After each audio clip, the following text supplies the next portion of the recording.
गाहायाव लिरजादों। बे खन्थाइनि मुङा जाबाय बोथोरा फैयो बोथोर थाङो। सैथो बैसाग उदां बोथोर महर सोलायो बिलाइ बिफांनि। जेथो आसार गोलोम बोथोर मोनो फिथाइ बायदि बिफांनि। सावन भादोर दैज्लां बोथोर मोजां आबाद मावनो। आसिन कातिक फैयो दुफां मोजां सेवालि बिबार बारनो। आघोन पुस मेसें बोथोर खुवा निहोर सिरियो। मागो फागुन गोजां बोथोर बिफांनि बिलाइ सिरियो। थांखियाव नैथियाव जनालि बर'। खुलुमबाय मान गोनां बुंथिगिरि आरो बिजिरगिरि। आंनि मुङा मिस जनालि बर'। आं थाखोनैआव फरायो।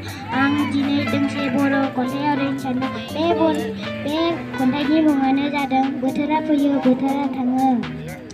बोथोरा फैयो बोथोरा थाङो सैथो बैसाग उदां बोथोर महर सोलायो बिलाइ बिफांनि। जेथो आसार गोलोम बोथोर मोनो फिथाइ बायदि बिफांनि। सावन बाहादोराव दैज्लां बोथोर मोजां आबाद मावनो।